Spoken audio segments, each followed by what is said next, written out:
But I just want to bring Lynette into this. Zuhura has raised a couple of points that are important. Key of them is just the ability for institutions and leaders that are to allow for transformation, to allow for change to happen, to provide the necessarily safety nets. Now, you've worked closely with governments and with different institutions such as the AU, and no doubt this experience has given you insight onto what needs to change, what needs to go, what can stay. My question to you, I guess, is layered. First of all, how can these institutions remain relevant amid this rapid social-political change that is happening that they seem to be a little bit unprepared or unwilling to engage in? And, we've talked a lot about Ubuntu and what it means to center that as a key theme in how we do our work as Africanists. How do they play that role in supporting these young people and their aspirations and centering that duty of care and that collectiveness once again? Thanks, Twasima. A very good question. I'll just share a story with you. In about 2018, we co-hosted with the African Union. We co-hosted a private sector forum in South Africa. And as part of the program, we had invited a number of young entrepreneurs from across Africa to come to share with us their ideas and their inventions and their innovation. And what these entrepreneurs brought to the table, I think there were about 20 to 25 of them, was absolutely amazing. They looked at the challenges that we face in Africa. And there was an entrepreneur in Botswana who had invented the use of eco bricks made from waste to build low-cost housing. There was another entrepreneur from Zimbabwe who had invented the waterless toilets, understanding that water is a scarcity in many countries. There was another entrepreneur, a young entrepreneur from Zambia, who had a generator that was using waste that transforms it into energy that was also low cost and looking at affordable energy solutions. And we had another entrepreneur from Namibia who had invented low-cost PC, being able to provide access to education to many. And so there were all these young entrepreneurs with brilliant ideas. And I said, this is a great opportunity for us to link entrepreneurs across the region to work together so you create cross-border value chains. So if you had these 5 or 6 entrepreneurs brainstorming in a room together, could create a company. One builds the houses, the one puts the waterless toilets in, the other one puts the energy solution at a low cost, and the other one supplies the PC to support the education. And that would be an amazing collaboration. And so I think that when I then, after the conference, went to the AU and said, could we set up a platform through the AU to harness all these amazing ideas to support the youth and their inventions and these entrepreneurs? And unfortunately, the response to me was, no, we're just doing the conference, and that's where it ends. And so when you talk about the reality of institutions and their willingness or unwillingness to change and evolve, often these core institutions that are supposed to be looking at Africa's potential and growing the prosperity of the continent as a whole is often embroiled in politics and often embroiled in policies that are supposed to transform things. But these policies take a long time to develop, create. And so by the time if they had even attempted to create something like that I suggested, would have taken another 5 years. So you're quite right, Twasima, about the resistance of these institutions to move and move at a pace that can not only keep up, but be ahead of and provide the environment for these young entrepreneurs to thrive and flourish. And so I think that we have to not rely on those institutions. And again, it comes back into the leadership of those organizations. And if you have people that are working in these institutions that understand the importance of the youth, creates a space, creates and drives these initiatives to provide the youth with platforms to collaborate, you would see a difference. And so this is why I think through all of our Africa leadership initiatives across Southern, East, and West Africa, what we're doing is taking leaders who are in positions of power, whether they're in government or private sector or society, to enable and for them to see that this is an opportunity and enable them to go beyond their day jobs, doing something to create a better society. And exactly, creating these necessary public-private partnerships with civil society and communities that will enable this growth. And so I think that platform is still a great idea. I put it out there to the youth that are on this call to think about building such a platform, a place for youth entrepreneurs from across the continent to collaborate. I also call on the leaders that are on this call who have the finance and investment resources to support them, and also a mentorship program. And this is where the intergenerational link needs to be. There are, people that are very experienced in business that need to mentor these young entrepreneurs because we also find that people are great inventors, but they may not be good business people purely because they don't have enough experience, or they don't know how the supply chain works. But we need to have a link between the two. And so I think that we don't always have to wait for these institutions to transform. I think that the Gen Zs and the current leaderships need to create these institutions that will work for them. So I hope that's answered your question, Twasima. It did. And it gets me thinking, Julie. I am curious because listening to our panelists, it's clear that we do have a lot of things that we agree on, right? It's clear that there is a need for change and a need for leadership to step up and to evolve. It's clear that young people are not feeling heard or seen. It's clear that there's a shared understanding, at least, of what Africanness means. And we've talked a lot about our internal politics. And we can't shy away from the fact that we're also greatly influenced by what happens outside of us. Now, I know, Julie, that you are one of the people who is very focused on how do we strategically place ourselves as individuals, as a collective within this global context, especially now with the rise of, right wing and fascism and all these different happenings around, the world and the changing of the global world order. This question of how do we strategically place ourselves in order to be able to respond to the crises and the challenges, not only for us on the continent, but just, world over. So as we move into the next set of questions, I just want to place that question to you. Where do we go from here? What does this strategic positioning look like? And are we ready for it? Twasima, that's a big question. And if somebody asked me what keeps you up at night, funny enough, this is one of the things that keeps me up at night. We're living in such a complex world. And we're a continent that has been stripped. We've talked so much about the stripping of our ways, our culture, the education system we have, and the need to tell our stories, to understand where we've come from, to really tell our history, to settle ourselves. But while we do all of that, or we try to do all of that, we're living in a world where rising self-interest has become the norm. And Africa, this resource-rich continent, which is cash poor, at the same time perception poor, because the world says, even though you're resource-rich, somehow our perception of you is that you're too risky.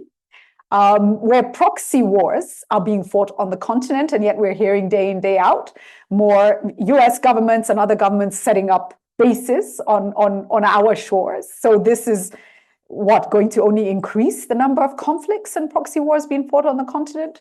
The issue around young people and opportunity and how we deal with that. And, coming to the whole idea of local, first of all, community issues and solutions, national issues and solutions, regional and continental, in this very taxing global world. It keeps me up at night coming to the panelists with this question that Twasima has thrown to me that is so big. I often feel like it starts with us first giving ourselves as Africans some grace. It starts with us saying we need to change and counter this whole idea that we are the most corrupt. To say, no, actually, we did not go to other continents, steal their people, turn them into slaves, use them to build our nation, then tell them, go back home. We've never done that as Africans, and we believe in Ubuntu for real. So no, we cannot be the most corrupt. That even today, we are warm, we are welcoming, so what are we really? Maybe we are the ones who are the warmest. And therefore, we are ready for, manipulation and exploitation. And maybe if mindset-wise we can change and love ourselves more, maybe we can protect ourselves and our continent more. Maybe we can make Africa a home for Africans more and stop them having to seek opportunities elsewhere because they are seen, loved, and given a space here.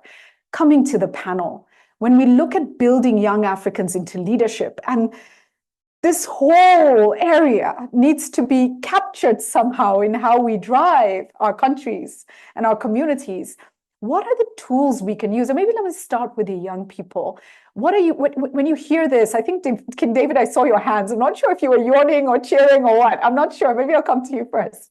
I was cheering. Help you? Oh, great. How do we help you in view of such a difficult place Africa has been positioned that costs us high costs of capital and finance, that, where IMF is saying you have to raise more taxes. No, heck, we have the resources. You go and tell the others to raise more taxes. I don't know. How do we help this younger generation, all of you, boldly address these issues, even as you build, the spirit, the mindset, the love that we need to have for each other to truly do right for Africa? Does this resonate, King David? What are you thinking? Then I'll come to Memo and to Audrey, and then I'd love to hear from Zuhura and Lynette on this. Okay, so with what you said, I feel we've talked about some of the answers here, but I think mentorship is one thing, because we know mentorship is so key. Because allow me to say, we're Africans. I can pinch in with this here, but they always say you don't say a proverb in a garden with elders. So please, ma'am, would you allow me to say this? Please. Yeah. So they always say this thing in my culture, in Yoruba culture, that what a child will see standing when he climbs a tree, an adult what a child can't see even when they climb a tree, an adult can see while they're standing. Like what the adult see standing, a child won't see it even if they climb a tree. And it's because the adult can see things from experience. An adult can tell you, the older person can tell you, and the elder can tell you what will come based on their experience. The younger people have strength. They have a clean slate. They have their lenses are not tainted. Their view of the world is still pure. There's still innocence, but this innocence should be guided with the wisdom of the older generation. So I think it was, I can't remember her name. I think her last name is Jacko. Can't really remember her name. Audrey, yes, Audrey. I wrote it down. Yes, Audrey was talking about that. It's the link between the younger and the older, and having that transgenerational link. We should consistently ensure that and when I think about leadership, I'm not necessarily thinking about political leadership. I think it's even like in industries, in commerce, in arts, in education, because I feel leadership is taking on responsibility. Leadership is taking on responsibility to create change and hold space and make things work rightly. And I believe once you sense, I think young people should not just, sometimes it's easy to see the people who are older and see the mistakes they make and be like, these ones are not getting it right. I'm going to do my own thing. But sometimes they might be doing what they're doing now because of what has worked for them. Them trying to move through with the resources they had available, the opportunities they had available, and they created a system around that. But you are young, you have new opportunities available to you, but they have wisdom. They've been in this space for a lot longer. Latch onto that and learn from them. Be open to reaching out to people who are doing what you're doing, even if you don't completely agree with them. One. Two, the older generation too, you should be open to bringing younger people on, even though our techniques, our styles may not necessarily be very out of the box, may feel very, what are these people doing? But we should be open to sharing their wisdom with us. So that's one thing I believe would be very key. There are a lot of other things, but I feel like it's like the core of it. It's the core of it, bringing that link. Yeah. Mentorship, embracing each other. And thank you for the grace you give the older generation. You've given us a lot of grace by saying, your own experiences, what you went through. But the young people don't have to make the same mistakes we made, and they can make new mistakes, right? And higher quality mistakes than ours were. So I love that. Memo, let me come to you, and I will move a little bit faster because we still want to come back to Twasima to look at tools. So Memo, your thoughts on this? I think the first lesson we learned in the entrepreneurship class, I remember when I was doing my bachelor's, is a successful entrepreneur, when they're not present, their business or their companies still thrive. And I'm sure a lot of you can attest to that truly you have succeeded when you've empowered the people around you to take initiative to run the business, even without you constantly monitoring on the progress. And I think that should be the case also with our countries, that with or without certain leaders, with new leaders, our systems are still effective. And so it's very important for us to create resilient, sustainable systems that work for our generation now. And the thing with systems is it always just needs a little bit of tweaking here and there, not changing the entire thing. So if you have a brilliant constitution that works for the people, then yes, it will be amended a couple of times according to the new norms of then, but it has been sustainable and it is elevating the people. So one of the things that I really emphasize with our leaders is to be intentional with the systems around us, with the education system, with the environment and climate change systems, especially in the finance space on climate change. Africa is being affected greatly by climate change, but we are the ones who, climate finance is not reaching Africa, yet we are the ones who are being affected in higher magnitude. And then, of course, with our healthcare systems, as I mentioned, I always believe a healthy society is a wealthy society, and that's a really good starting point for Africa with the issues that we are facing currently. And how we do that on a practical level with the young generation, what I love about working with young people is we're very practical. And so I remember one of the things that was quite surprising to me during the Gen Z protest is how they were able to mobilize resources to help even the people who have been affected by the protest and people who have been in hospitals. And this is more like a GoFundMe system. They were just using M-Pesa, but we were able to track, and they raised millions of Kenyan shillings to help the youth that have been affected by the protest. And so evidently things have changed even in terms of resource mobilization.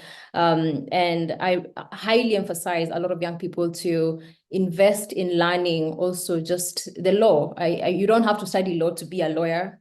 We have a lot of lawyers here, I can tell. But I think learning the law is liberating. It's something that I'm doing now, but it's a good foundation in changing the system and also understanding the system. I get very worried when we were talking about the finance bill, or a lot of the policies that we are collaborating with the government or in formulating and amending here and there, and the people have not understood or dissected the information that are in this document, instead going by the flow or the trend of what is happening on social media. And that is very dangerous and very risky, because social media has become like a battleground for a lot of political conversation. So it's very hard to know what is true and what is not now, even though there's a lot of exposure to information and to the global world. It's also a very risky space that we have to have a sense of wisdom, but also be very informed on what we are tackling or on the conversations we are pushing forward. And so the most important thing that I think we need to invest on, even with our systems, is projects also monitoring and evaluation. This is more so now with the government. Africans are really, we rarely have like a report assessment of what we've done and what we need to do better. And I think that is one of the great gaps that we have that we need to fill in, how investing more in our project monitoring and evaluation so that young people can even track where did we go wrong and what do we need to do to improve. And ultimately, it's a matter of collaboration. Yeah, as I think it was King David who talked about collaborations with different generations, and they carry different strengths, and we have different strengths ourselves as the Gen Z. And I think there's so much force that can be born out of just these synergies. And yeah, there is a lot, but I'll emphasize more on resilient institutions. Of course, it leads to equitable societies for us, and that is what we are aiming at, and that is what the young people want. So I'm losing my train of thought. There was something that I was going to talk about that was very important, but I didn't write it down. You can always come back if you remember it. You can always come back in. Oh, got Sorry. it? Yeah. Yes. Back. Now, something else about the Gen Zs. We're having this conversation just before the meeting, and it was more of how we won't be young forever. And I remember having this conversation with a friend, and it hadn't hit him that Gen Zs are not going to be the youth in the coming years. And he said, and I quote, he said, "I feel like Gen Z, even when I'm 50, I'll still be young." And that was quite funny, because I think we also need to come to the realization that there are other generations that are coming in, and being a young person, or the term youth, has become a part of our identity that I tend to think we shouldn't be too much attached to it.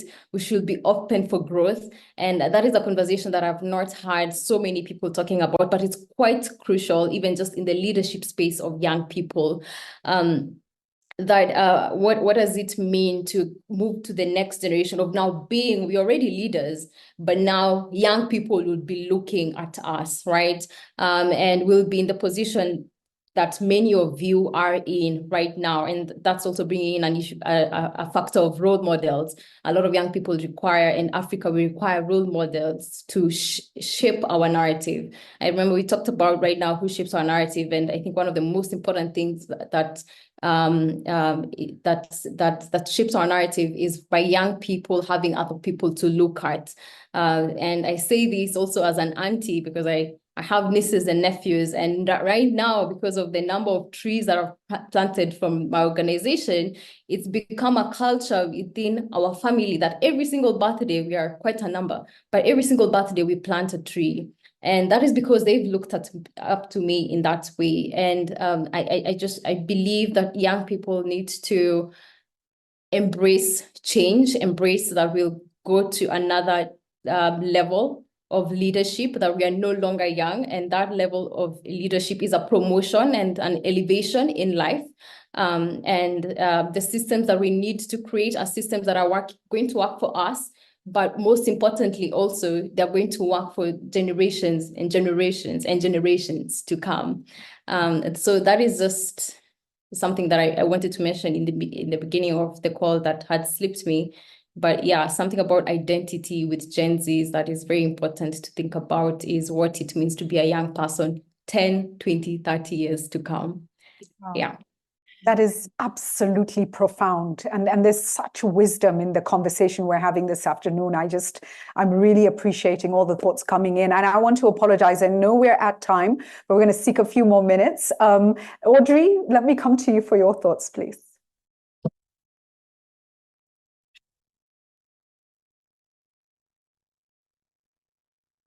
Audrey, I hope you can hear us. Hoping that your sound is also working. I think we have about 40 more minutes, no, Awal? Yeah. Julie, we have a bit of 40 We more have time. minutes. Good. Yeah. Fantastic. Fantastic. Yeah. Thank you, So Twasima. Julie, Yes. Audrey requested that you type you could speak the question, but also type it into the chat. I think she was having issues with Okay, I don't know if you can hear it now. My chat has an issue. We have technical. This is why sometimes it's good to do things old school style. But Audrey, if you can hear me, the question really is around the complex challenges we have of the world that we live in. The global geopolitics and the realities and where Africa is positioned, and yet we still need to deliver and focus on better quality leadership at local level. We need to work on mindset change. And as these young leaders are coming up, this is such a complex era of leadership. How do we best position you all to succeed?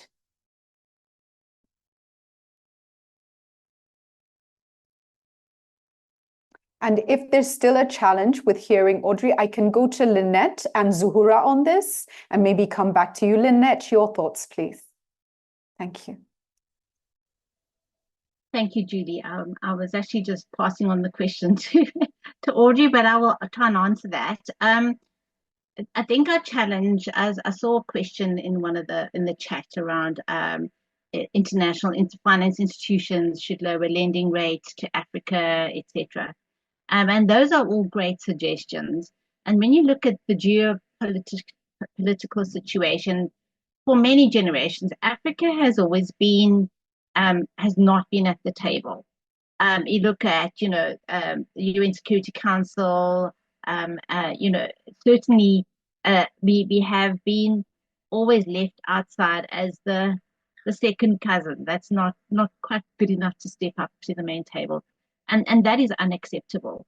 It really is. But it really is our responsibility, our nation's leaders' responsibility to stand up and state our case around what Africa needs and not be influenced. And we see it, certainly in the colonial era, and now we're seeing it from the East, coming from China. And there's been different approaches to Africa. The colonialist is really about coming in, with large corporates investment, but also imposing, the lending with huge interest rates, knowing well that the African countries are not going to be able to pay back. The Chinese methodology has come in around more of a barter exchange deals, a different style, but has also landed the countries without having much say on how the resources are being used. So we'll build you a railway line in exchange for mineral rights. And what has been always the saddest for me is that the African leaders of those countries have not stood up and said, we will deal with you on our terms and conditions. And that means you are welcome to come and build a railway line, because quite honestly, sometimes we do need the external help and expertise, but we insist that you use local supply chains for the materials that you use.